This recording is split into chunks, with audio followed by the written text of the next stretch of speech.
This lesson is on rational expressions. Here are just some definitions on this first slide of what a rational expression is.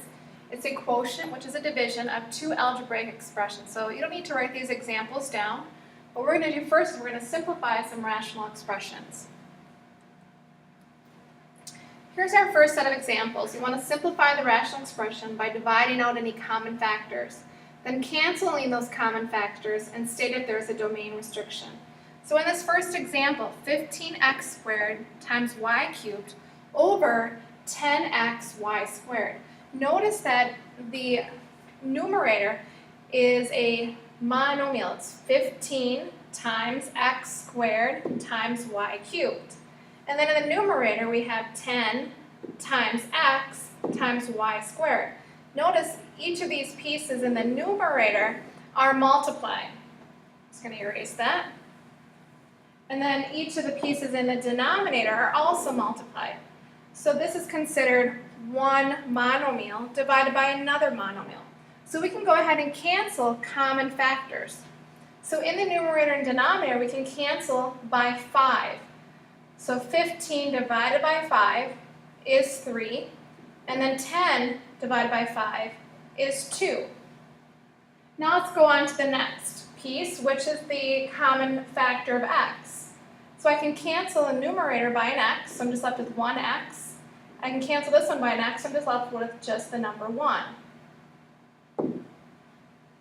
Our last common factor is a y squared. So I can divide this by y squared, and I'm left with just a y. I divide this by y squared, I'm left with just a 1.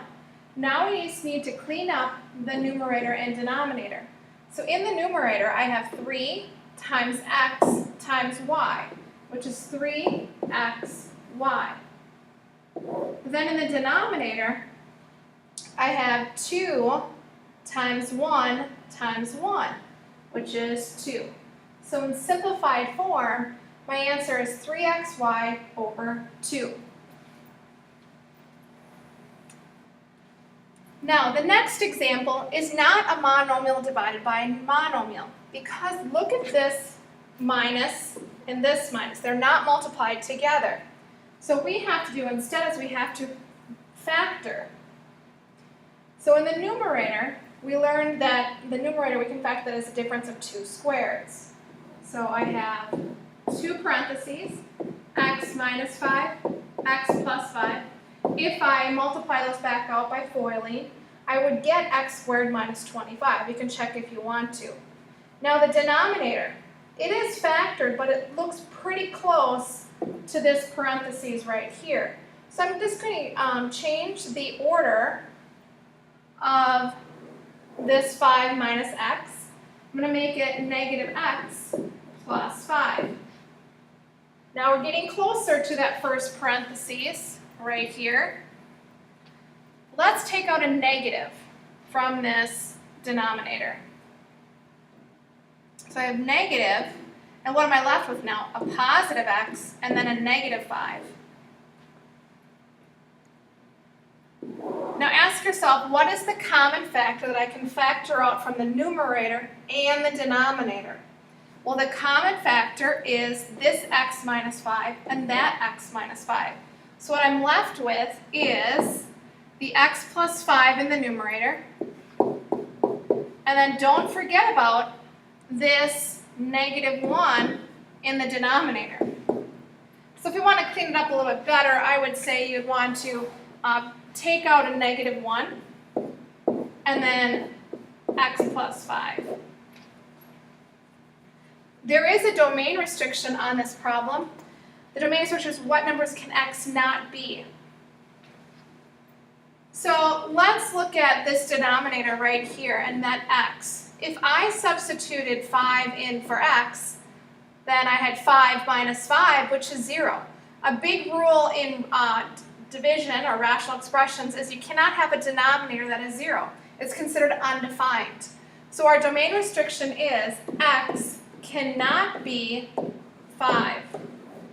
It would make it undefined. Let's go on to this next example. Now we have a polynomial divided by a polynomial. I have a question here. What do you think the common mistake on this problem is? I see this over and over and over again. Students want to go right to this. They want to cancel out those two x squareds. Then they want to cancel this by 6 and make it a 2 and a 3. No way can you do that. This is a polynomial divided by a polynomial. You have plus and minus signs in between each of these terms. So you cannot do that. You have to factor the numerator, factor the denominator, and cancel out what's in common with both. So in this first polynomial in the numerator, we want to factor by using the chart method. What are the factors of 12 that add to negative 7? Well, we split up the x's, and then what are the factors of 12 that add to negative 7? They are negative 3 and negative 4. Now let's go down to the denominator. The denominator we also want to factor by the chart method, or the t-chart. We say, what are the factors of negative 18 that add to 3? So I split up the x's. Have you thought about what are the negative 18? Factors of negative 18 that add to 3? Well, that is a positive 6 and a negative 3. Now we look in the numerator and denominator. Is there a common factor? Is there a common parentheses? Yes, there is. This x minus 3 and that x minus 3 cancels out. So now we're left with the numerator of x minus 4 and the denominator of x plus 6. The other thing we have to ask ourselves is, what is the domain restriction? So we're looking at the domain. We say, what could I substitute in for x that would make that a 0? So if I substitute negative 6 into here, or a positive 3 into here, each parentheses would cancel out to a 0, and that would make that undefined. So we have two domain restrictions. X cannot be negative 6, and x cannot be 3. Our last example here, we want to, again, review what would be the big common mistake in this problem is students want to do this. They want to cancel this term and this term by an x. We're left with an x and a 1. And they want to cancel that x and that x. No way can you do that. You have to factor and then cancel out that common factor. So let's look at the numerator first.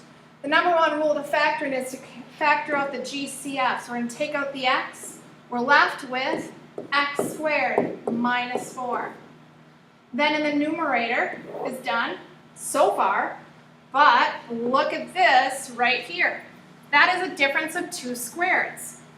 So I still have this x in front, but I have to factor that x squared minus 4 using the difference of 2 squareds. So I change this to 2 parentheses, and I have x minus 2 and x plus 2. The denominator is a trinomial, and the leading coefficient is 1. So we're going to use the t-chart method. So what are the factors of c that add to b? Well, that would be positive 2 and negative 1 adds to 1. So these are the numbers we're going to use. So in factored form, split up the x squared and x, and then positive 2, negative 1. Now look at the blue and the red. Is there any common factors? Yes. This x plus 2 and that x plus 2. So we're left with x times x minus 2 over x minus 1. Now let's talk about the domain restriction. We're looking at the denominator in the red. What can x not be? If I substitute a negative 2 into here, or if I substitute a 1 into here, those would make the denominator a 0. So my domain restrictions are x cannot be negative 2, and x cannot be 1. This is how you simplify rational expressions.